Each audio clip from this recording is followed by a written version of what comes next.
Matondo mingi na bino bandeko balandi émission Bayindo to telema tobi penza ete na ngongo de bosomi ebele penza ebele. Ndena mokolo mwa lelo masolo na ezali sur les contradictions dans la Sainte Bible. Beaucoup oyo bozali komona oyo ezali beaucoup oyo auteur na ezali Ngunza Lobola Loyilondo ko ya fete motete ndika mobeti lokole. Yende muto zo auteur livre oyo après avoir autant un livre oyo kamusaki biso na makambo ebele na ba contradiction mingi yo tokutaki awa.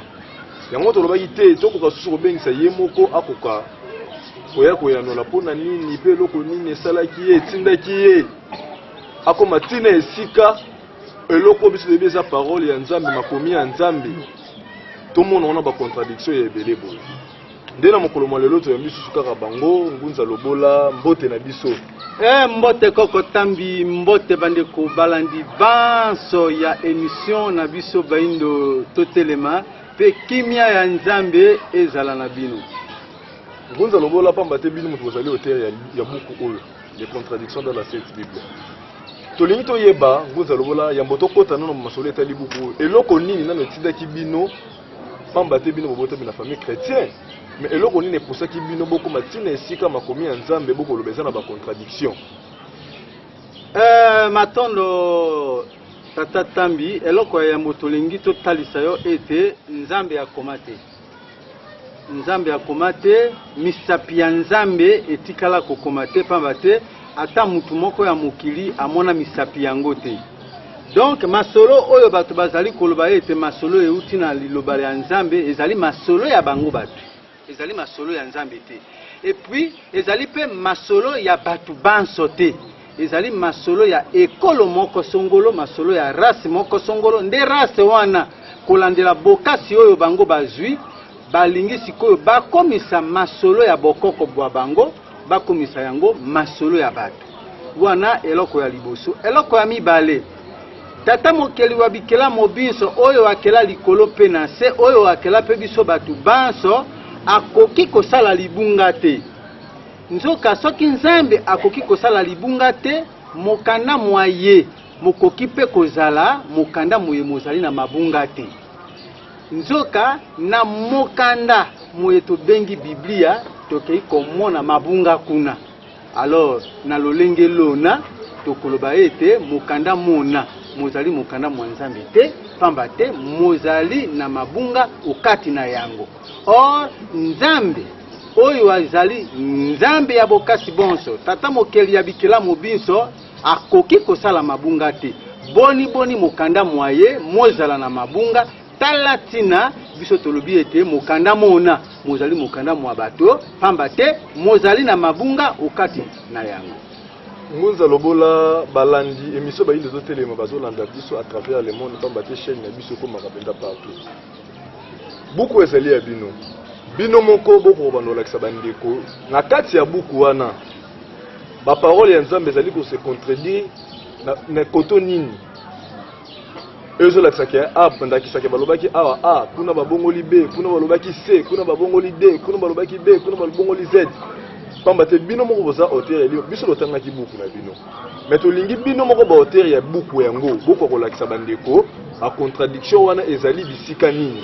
Matondo toko sala boy ngana ko se plateau sala boy pamba te ba téléspectateur nesika bazolanda biso bango bakokanisa ete lokola mokanda oyo ngai moto na komi mwango nazali na sali makambo ya lokuta na lobi makambo ya lokuta.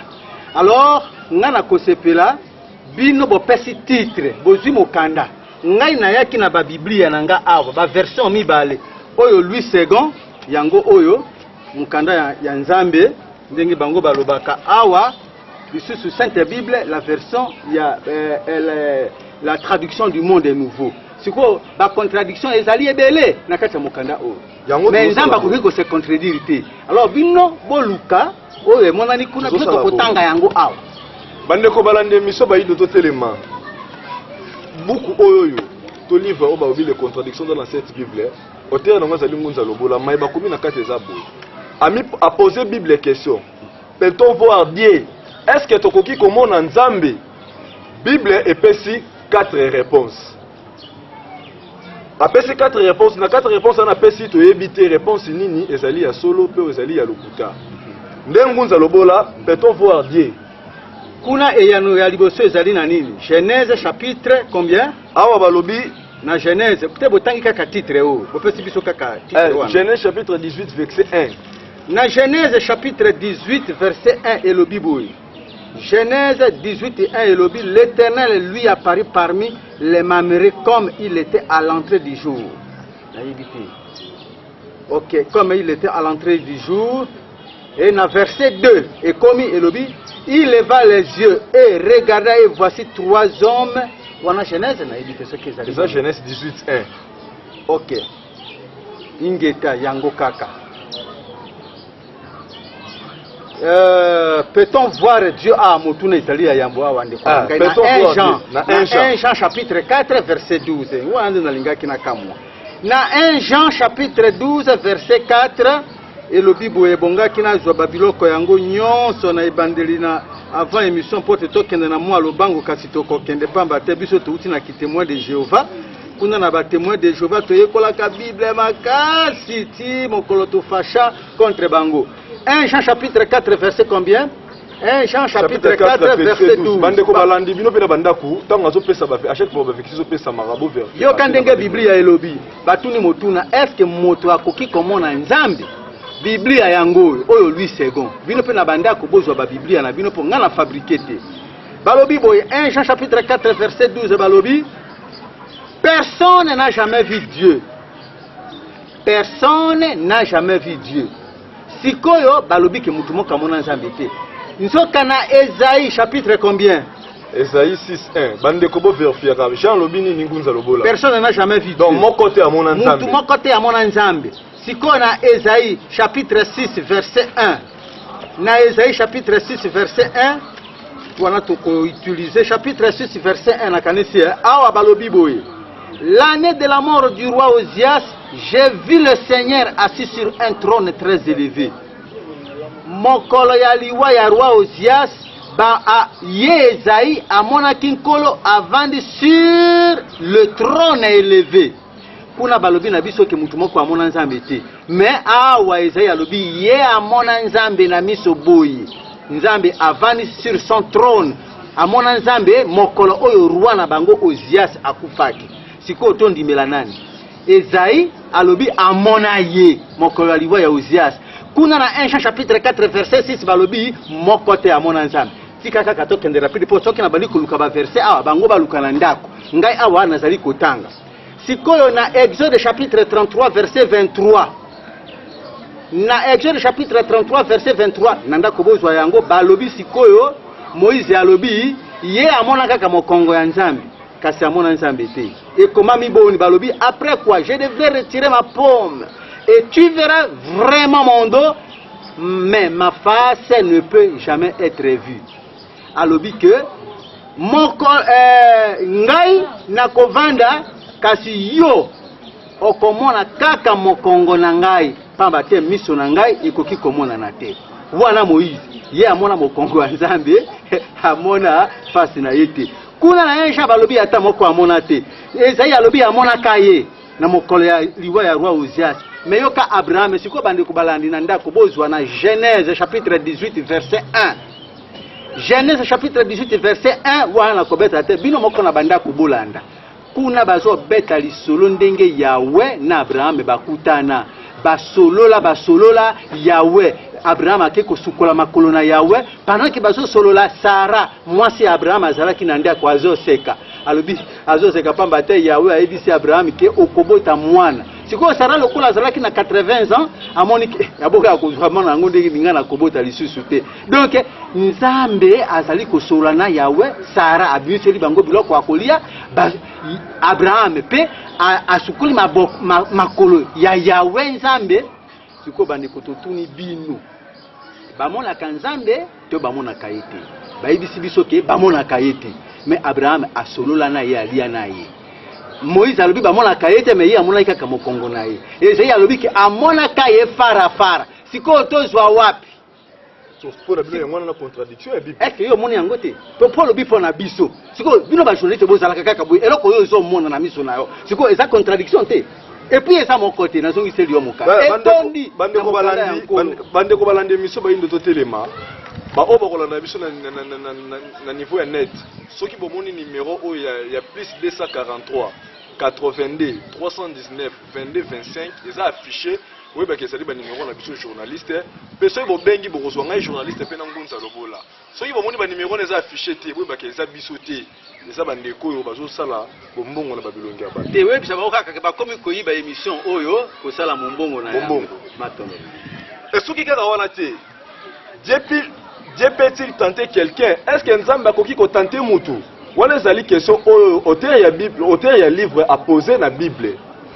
Ba pesi pe awa ba réponse ya bokeseni ngunza lobola nzambe pe akoki ko tenter pe moto so pe moto soka aza tenter lo ba nzambe muta tenter ngai est-ce que eza malamu muta ko matina ni folo belo nkolo awa mukanda ya nzambe ipareki mukando eza mukanda ya nzambe eza nzambe siko komi ko décourager ngande ko nanga sala juste yo za journaliste zalane na katikati na biso mukanda oyo nzambe akoki ko se contredire te pamba parce que zalaka mukanda ya nzambe e koki ko zana ba contradiction te sikoyo lokola ezali na ba contradiction ndenge nini nzambe ase contredire est-ce que nzambe akoki ko tenter mutu aza tenter akoki ko loba ke nzambe mutu tenter na banda ko bozwa Jacques chapitre 1 verset 13 elobi boye Jacques chapitre 1 verset 13 elobi que personne lorsqu'il est tenté ne dise que c'est Dieu qui me tente. Car Dieu ne peut être tenté par le mal et ne tente lui-même personne. Mutunyon so ki ozali tenté au mekami, ezali te nzamba meki yo pamba te nzambe akoki ko meka mutute. Omoni yango wana balobi na Jacques chapitre 1 verset 13. Na kanisi bozwi yango. Sikoyo kalisusu kaka mukanda ya nkolo. Job chapitre 2 verset 6 à 7. Na Job chapitre 2 verset 6 à 7. Tango nzambe azo sorola na bana na ye mbala moko satana leki bisiko nga kutu na mituna ka satana ngo uto aipa bati pareke na likolo kuna nzambe na satana babunda bitumba ya makasi bakabwana nzamba bwaka ye na mabele mais nzamba sana kati ya causerie grande causerie na bana na ye mbala moko satana bimi lisusu siko satana wana mibimela wapi oso comprendre alors ndenge nzambe azo sorola na bana na ye satana aye bisi alobi omoni mutu wana Job wana Job wana alingaka yo po pesa ye bomengo soko boto de kaka bomengo akosundola yo siko nzamba lobi bon ezali bongo bon kende ko botola ye mekaye botola ye bomengo nyonso totala soki akosundola nga Job chapitre 2 verset 6 à 7 bozwana ndako Job chapitre 2 verset 6 à 7 bokokuta lisolo nyonso tu wana Nzambe en complicité avec Satan. Nzambe en complicité avec Satan, bakei komeka Job. Mais kuna na Jacques chapitre 1 verset 13 balobaki Nzamba meka kamutute. Boni Nzambe atinda ennemi na ye yoka ki Satan za ennemi na ye. Mais atini ennemi na ye Satan akende komeka Job. Bandi kuna ngai. Contradiction to contradiction te. Bino na banda koboya nula. Ngai na kopesa biyano te. Maloba omboka bino mokobo ya nula. Est-ce que nzamba koki ko se contredire? Bande ko balandi pamba te biso to soki tampenza ko tanga buku ol de contradiction dans la cette Bible. Et ça na mayami ngunza lobola akomi pamba te mtasa auteur. Eli penza ko kamwisa biso pamba te biso debi uta be kodim si nenge to koli na nenge to kena ba église ba makamuno so yebi ke mutaboma David mutaboma Goliath ezali David. Pamba te ngunza lobola pe parmi ba question na ya tuni awa. Qui a tué Goliath? Na bantu kunda banda ko bino moko déjà bolobi que c'est David. Ne boka moi ngunza lobola mutuna pe ka susu ngona. Qui a tué Goliath? Qui a tué Goliath? 1 Samuel chapitre 17 verset 23 à 50. 1 Samuel chapitre 17 verset 23 à 50 balobi na biso clairement ezalaki Goliath moto abomaki David wana toyebi yango David moto abomaki Goliath ata lere tozalaki bana mike batangisaki biso bongo ya kokamwa bokende lisusu kotanga na qui a tué Goliath na lisusu na Samuel chapitre 21 verset 19 na buku ya 2 Samuel 2 Samuel, chapitre 21, verset 19. Kuna balobi, et la guerre reprit comme avec les Philistins à Gob, et Naman, fils de Jaéré au Régim, le Bethléemite, abattit Goliath. 2 Samuel, chapitre 21, verset 19, ils ont ici sous David était, et comme Naman, nde mutabomaka Goliath. Si vous bino bozwa haka obino bokozwa. Ngaite. So nguzalo la pona na bango mbali na kolesi na bomo. Te wana tuna bana Israël. Bango bankolo yawe bankolo Jésus. Tuna bango biso tozomona ka ba contradiction mais to boinde baloba mukando ezali ya nzambe pamba te nzamba akoki ko se contradicte. Oyo ezali masolo na bango. Yango tomoni ba contradiction po ezali masolo ya moto. Ya nzambe te bande ko nangai. Ingeta. Bande ko balandi emiso pamba te mutuna mususu zokamwisaki susu makasi ezali. L'intelligence de Dieu est-elle parfaite? Ingeta. Ah, bunza lobola. Nzambe. Mayele na ye. L'intelligence de Dieu est-elle parfaite? Tomoni bino bo commenter penza makasi. Meka ko sosolisa bande ko balandi. Esika nini ezali ko se contredire que mayele ya nzambe ezali na bosuki wana. Matondo mingi de konanga journaliste Tata Tambi. Bande kubalandi biso depuis tobotama depuis mokeli ekelami toyebi ke nzambe azali mutu ya mayele tope molimo ya mayele molimo oyo eleki milimo nyonso na nguya mekasi masolo oyo bandeko bamemeli biso balakisi biso ke nzambe aza mayele te nakati ya mokanda oyo ya Bible balakisi ke nzambe aza limité démontrer sikoyo contradiction balobi awa na Psaume chapitre 147 verset 5 bozwa na bandako.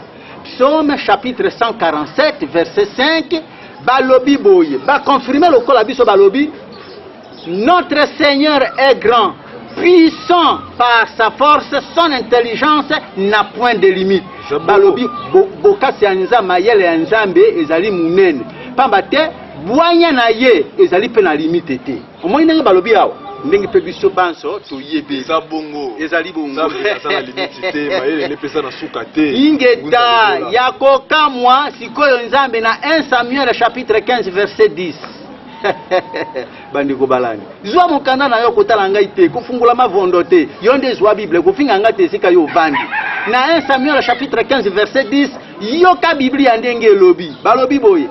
Alors Yahweh vint à Samuel disant, je regrette d'avoir fait régner Saoul, car il s'en est retourné contre moi et il n'a pas exécuté ma parole. Nzamba alobi, n'a regretté, aïe Samuel, alobi n'a regretté pas nani na tiaki Saoul na bokonzi. Tala Saoul sikoyo a telemeli ngai 1 Samuel chapitre 15 1 Samuel chapitre 15 verset 10 nzamba so regretter erreur ya asali tokadiga so regretter erreur alobi. Alors Yahweh vint à Samuel disant, je regrette d'avoir fait régner Saoul car il s'en est retourné contre moi et il n'a pas exécuté ma parole. Vous comprenez? Na Genèse chapitre 6 verset 6 a regretté que tundenga sala kamuto.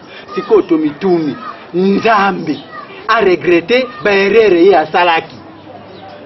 A regretté ndenge ni ya ataki Saul na bokunzi. Est-ce que nzambe wana azali penza nzambe ya kela likolo na se tope Yahweh wana mindele ba memela biso azali esprit na bango molimo na bango.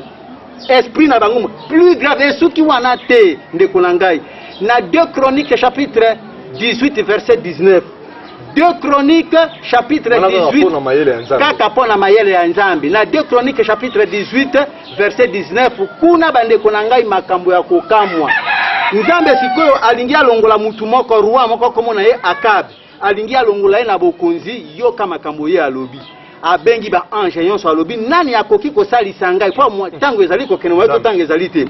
Nzambe na 2 Chroniques chapitre 18 verset 19 alobi nana koki kosalisa nga pour que na longola Akabe na bokunzi. Nzambe mayele sili ange moko abimi alobi te nga na koki kolongola ye. Nzambe atuni ye comment tu vas faire? Nzambe atuni ange alobi atuni ye et il dit par quel moyen? Et finalement un esprit sorti de devant Yahweh et dit, moi je l'ai dupéré. Yahweh lui dit, Yahweh lui dit, par quel moyen? Yahweh a tout nié, Yahweh au codipé, na lolengeni, c'est que Yahweh a ébi du susouté. sikoyo ange wana oh mais bata bana bana côté yo do ba journaliste bino botia kaka tembe bazana banda ko 2 Chroniques chapitre 18 verset 19 na yebi ko so tanga mukanda oyo ozo sala ka po sa journaliste bande ko balani pe bazo tanga yango 2 Chroniques chapitre 18 verset 19 nzamba tuniye okolongola ye okosala ndenge nini ange alobi na kokende kokota na molimo ya banganga kisi na ye to pe ba fétichere na ye to pe ba voyant na ye na kokota kati na bango pe na kokosa ye mpe akokosama esalemi bongo yawe asuki mayele sili atuni ange apese boule siko totuni tomituni bande kubalani nzambe wana mindele bamemela biso est-ce que ezali molimo ya bango kuna te est-ce que ezali nzambe ya kela likolo na se pamba te nzambe mayele na ye esuka est-ce que azali nzambe ya kela likolo ngunza lobola bande kubalandi bazolanda babasala nzambe bele bazolanda biso soki ndakisa pasteur bango pe basali ya nzambe soki moko na bango abike bosani débat kolandela ba makambo ozoloboza après bakoya te baya te ndenge na yebi soki bakoya te soki moko andimi onzima. Mais bango yo bato bakoya loba pasteur les églises du sommeil mais sango ayebi na ye ke ezali ya solo ke mokando ezali mokanda mindele bayaki kokonza biso na yango basango basanga koya na ye ata ba pasteur église de réveil soki moko akoya te koko tamba koyoka soni combien de mokando na komi yango depuis kana komi yango na nini oyo ezali mokanda yanga ya mitano le 5e livre na komi yango na 2011 ata moko te aya bande ko basali ya nzambe oyo penza moni te asa capable ya kolakisa ke mayo ngunza lobola zo lobesa ba contradiction te ba numéro na biso ezali affiché soki bomoni ke so ba numéro eza affiché so bomoni ezali plus 243 82 319 22 25 oui ba wona ezali ba numéro ya émission to plus 243 89 73 29 974 soki bomoni eza affiché bombenga na ba numéro wana pe na ba appel to na ba testo bokomela biso ngunza lobola zana ko yamela bino o pe nyonso lingi à participer à l'émission de débat, à répondre à Lobola na maya loba, à contacter sur na numéro na Ngunza Lobola. Semaine passée de cette émission, quitte à travers le monde Jésus m'appelle. La mission sur le lobby pour ça venir les diables en personne. Ba lobby na za diable. Ba lobby bongo ça venir les diables en personne pour makambo oyo loba ki penza et kamwisa ki babi. Kolandela oye o memela biso ba eleme bene ba le tombeau de Jésus.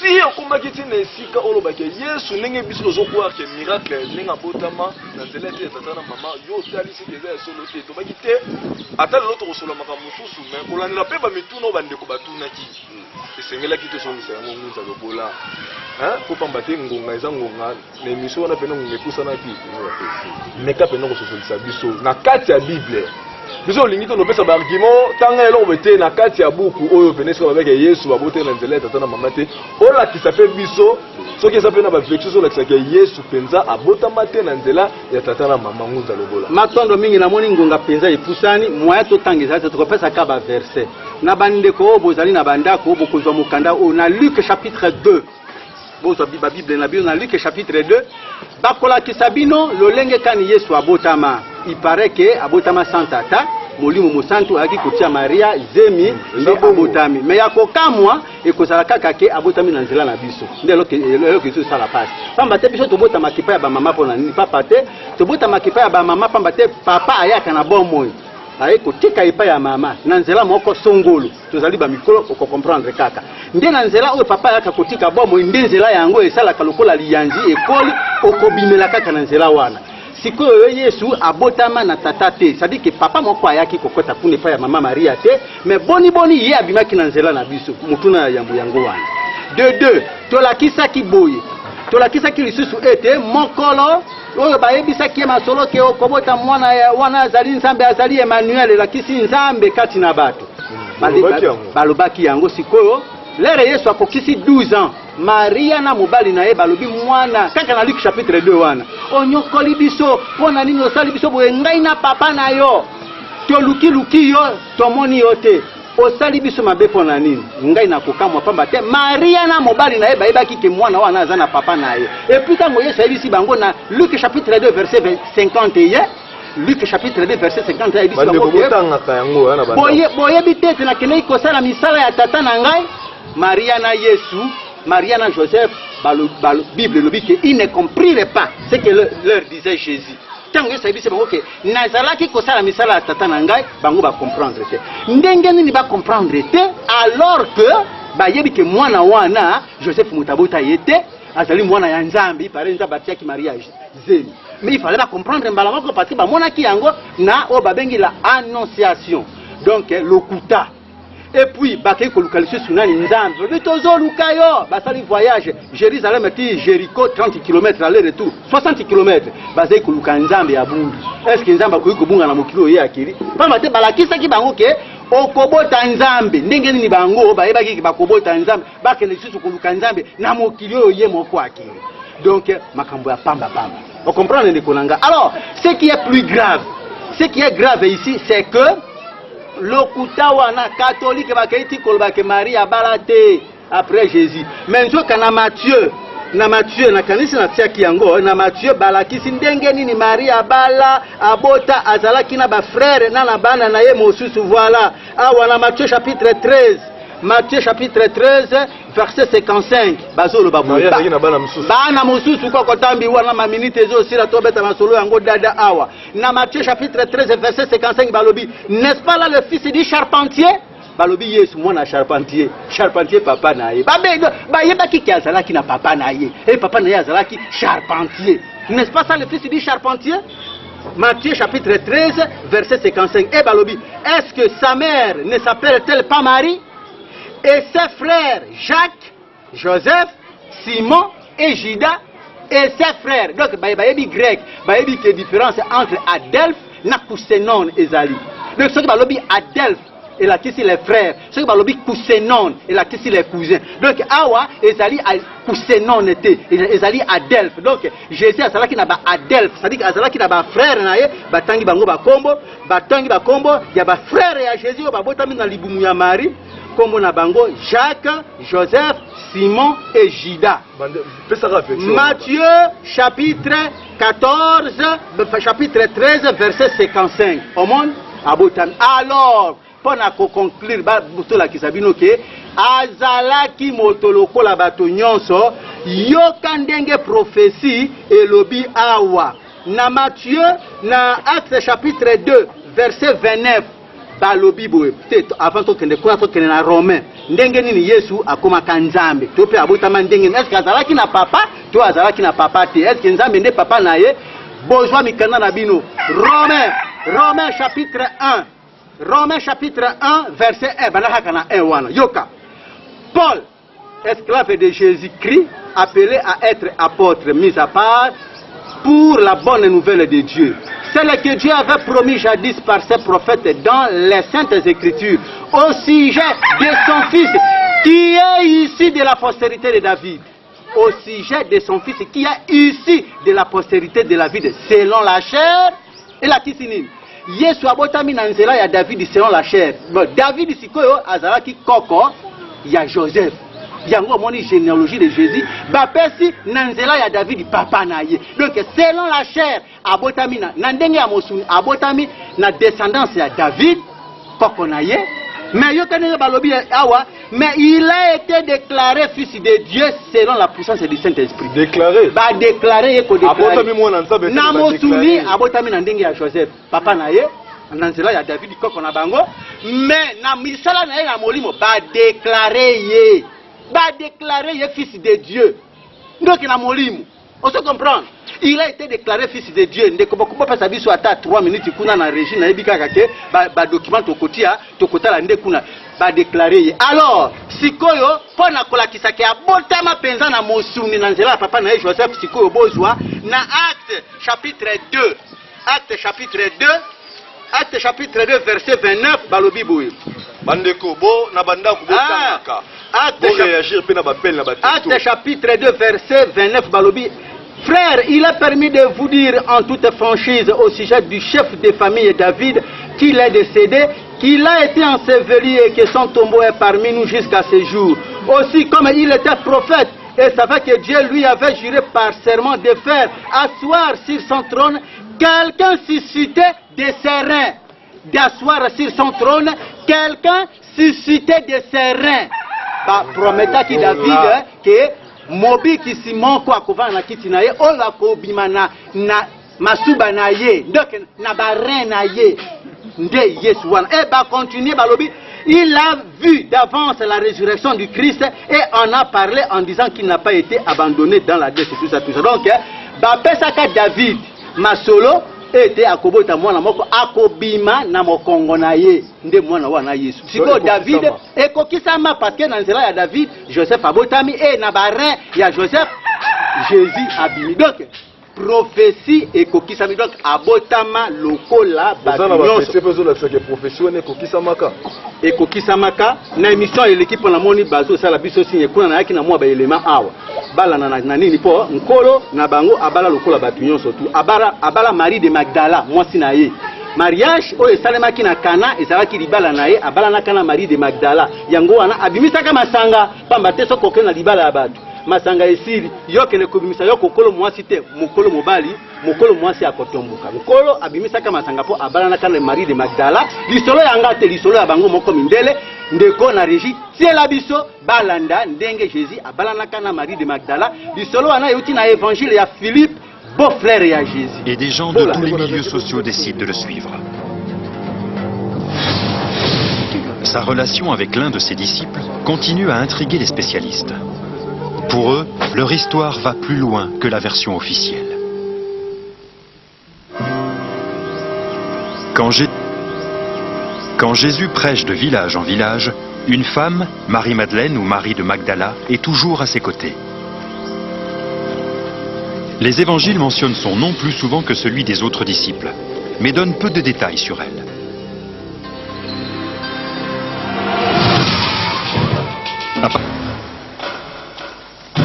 Marie peut donc voyager avec Jésus parmi ses disciples dévoués. Mais jusqu'où va sa dévotion? Le mystère est relancé par une découverte récente.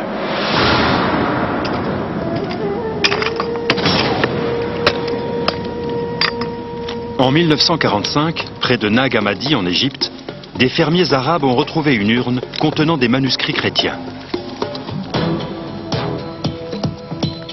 Ces livres, connus sous le nom d'évangiles gnostiques, avaient été interdits par l'Église catholique romaine du 5e siècle. Ils nous en apprennent plus sur la relation de Jésus et Marie-Madeleine. Et la compagne du Fils est Marie-Madeleine. Le Seigneur l'aimait plus que tous les disciples. L'évangile de Philippe affirme que Marie-Madeleine a une relation privilégiée, voire intime, avec Jésus. La phrase qui suit est encore plus surprenante. Il l'embrassait souvent sur... On laisse entendre que Jésus aimait Marie plus que les autres disciples. Et il l'embrassait souvent sur... Et là, malheureusement, il manque la fin de la phrase. Bien sûr, les gens ont comblé ce passage manquant avec toutes sortes d'options imaginables.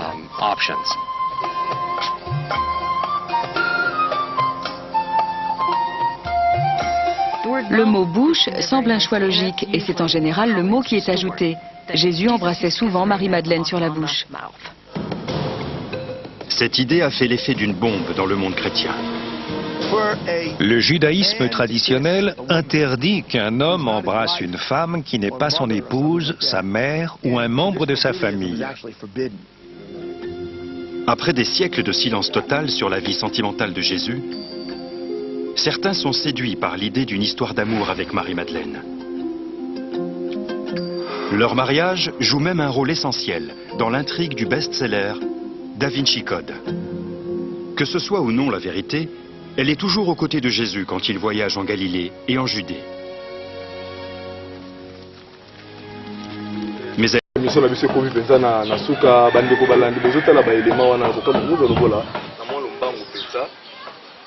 soki bokoki koloba mwa liloba esuka kolandela émission mokolo mwa lelo mpe bopesi nimero na bino ya telefone mpe bosadresse na bandeko bazozwaka baémission ya biso tozosala elongo na bino bazolekisaka mpe na niveau ya internet. Matondo papa journaliste avant nasilisa naza na élément mosusu naza na élément mosusu pamba te oyo bomoni wana ezali basango bato bayebi En dehors, il y a 4 évangiles au Sabino, Matthieu, Jean, Jacques, Marc et Luc. Batuo batambola kana Yesu, bakomaka makambo masolo ebele, ba évangile ebele. Évangile ya Yambo, ezalaki évangile ya Philippe. Akomaka Philippe wana azali beau-frère ya Jésus. Philippe nde sika bozwi élément wana. Babengi ba évangile ya Barnabé ezali, évangile ya Jacques ezali, évangile ya ye moko mwasi ya Jésus, Marie de Magdala yepe akoma, évangile de Thomas ezali. Donc oyo to lakisi bino tout simplement esika kani bazwaka masolo wana.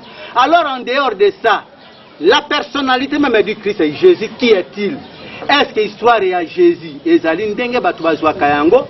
Sikoyo, dans les écrits de la mère morte, mindele bakende kolokota na se ya ebale ya mère morte ba lokota buku moko mystérieux. Ezali buku ya kala koleka na Bible o batu bazali kosimba lelo. Balobi yango les écrits de la mère morte. Kuna lera bafungwe na kati ya buku wana bakei kokuta histoire ya Jésus ndenge ezali. Siko ngai na koloba te mindele bino moko bote ya bato mwindo bobetela bango masolo ya Yesu. Est-ce que l'histoire vraiment yango ya Jésus ezali ndenge bango bazwelaka yango to pe ezali na vérité mosusu oyo mindele babomba biso bande kobota la Jésus est-il un mythe ou une réalité régie bande ko na molo mbango na bamiso siko boti la biso élément na bande ko ba ko kosala na régie. Nous sommes en 324. Constantin, premier empereur romain à embrasser la foi chrétienne, a ordonné aux évêques de mettre fin à leur furieuse querelle théologique.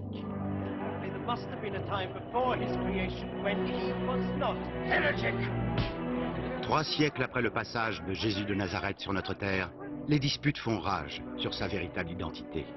La décision imposée par l'empereur définira le dogme chrétien pour les 18 siècles à venir.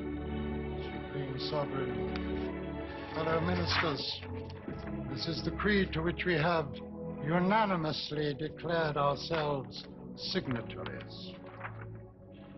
We believe in one God, the Father Almighty, maker of all things visible and invisible, and in one Lord, Jesus Christ, the Son of God, begotten from the Father, light from light, true God from true God, begotten, not made, of one substance. Par décret impérial, Jésus-Christ est déclaré unique Fils de Dieu. Tout autre avis est interdit. Ceux qui ne sont pas d'accord sont exterminés. Les manuscrits de la Mère morte parlent des fils de Dieu. Ce sont les parfaits, c'est-à-dire ceux qui observent la loi à la lettre. Qu'aurait pensé le Jésus historique s'il avait su qu'on l'appellerait seul et unique Fils de Dieu? Je crois qu'il aurait été horrifié, complètement horrifié. C'est à l'opposé de tout ce qu'il a voulu ou pu représenter dans la Palestine dont nous parlons.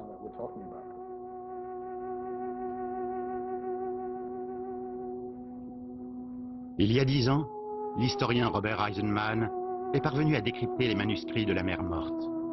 Découverts en 1945 par un berger, ces documents nous proposent une vision unique du monde où Jésus allait naître.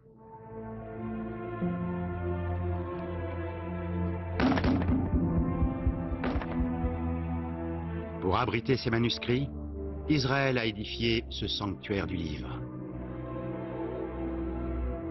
Robert Eisenman a été le seul à conclure que ces manuscrits parlaient de Jésus, et que l'homme que nous considérons comme le Fils de Dieu n'était peut-être qu'un agitateur et un fanatique. Il est à présent virtuellement ignoré. Mais peu de gens lui ont reproché la question qu'il posait à la fin d'un documentaire que j'avais réalisé sur les manuscrits. Et 10 ans plus tard, elle continue à m'intriguer. Qui était Jésus? Qu'est-ce qu'il était? Jésus est resté juif toute sa vie. Il est né juif, il est mort juif. Je crois que la construction d'une église chrétienne l'aurait stupéfié. Si aujourd'hui, on découvrait un texte qui parle d'un homme né d'une mère vierge et de Dieu le Père qui marche sur les eaux et ressuscite d'entre les morts, on dirait qu'il s'agit d'un mythe. Et pourtant, comme Jésus-Christ fait partie de notre culture, de notre enseignement, de notre éducation, On dit que c'est une idée impensable. Admettre qu'il s'agit d'un mythe, la plupart d'entre nous en sommes incapables.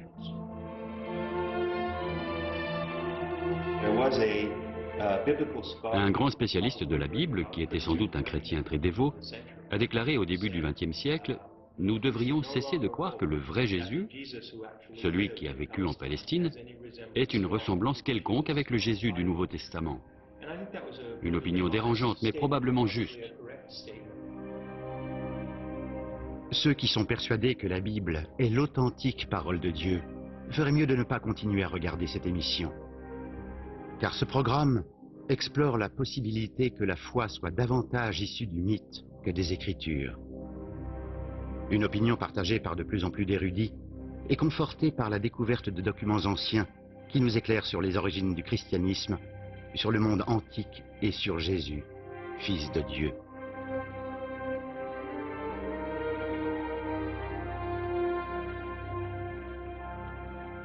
Dans le monde où vivait Jésus, beaucoup pouvaient être fils de Dieu, une expression qui désignait les gens pieux, les Juifs qui observaient fidèlement la loi. Même chose chez les païens. Fils de Dieu est une expression utilisée dans les mystères, mais dans le sens où nous dirions docteur en théologie par exemple, c'est-à-dire fils de Dieu, quelqu'un qui a reçu des informations sur la divinité. C'est une métaphore qui était en usage dans tout le monde romain. Une façon d'exprimer une étroite relation entre un homme et Dieu. Et Jésus, en son temps, était loin d'être le seul fils de Dieu. Tous ceux qui avaient un rang, empereur ou autre, se proclamaient fils de Dieu et ont eu des vies pleines de prodiges. Fils de Dieu n'est pas une expression réservée aux gens pieux et savants. Elle désigne aussi les puissants. Dans l'Égypte ancienne, tous les pharaons étaient fils d'Osiris. Matondo tena oloba solo mango nini yanga masolo esidi masolo ekatani kaka bomoni realite ya nkolo siko bozo benga ngai na telefone mutu wana bolongola mutu wana na television azali ndoki azali démon siko mundele ye moko alors bo comprendre batu na bunzambe bwa bango barabe bazali na Muhammad na bango na Islam mindele bazali na Jésus na bango na christianisme ba chinois bayebi nzambe bazali na Bouddha na bango na taoïsme na bango biso awa mfumu kimbangu yala kayala la religion africaine la religion vutuka oyo mfumu kimbangu ayeli biso nde bino esika yo zwami kofinga te bolongola na télévision surtout bino batu ya Angola na sina lembi bino bo comprendre bo koma na niveau zéro numéro na senga ki bo afficher yango na moni pe yango ba afficher kuna 09 98 95 77 52 tozongeli 09 98 95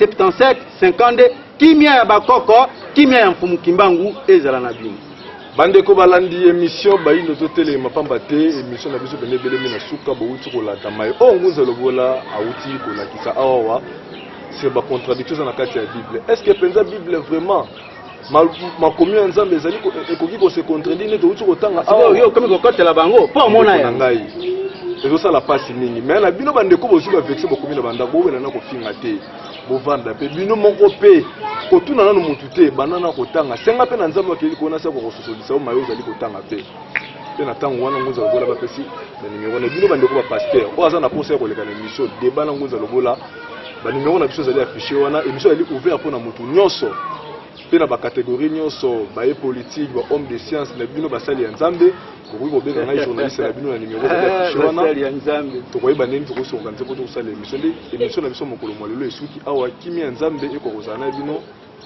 to kutani na poso ezali ko ya matondo mingi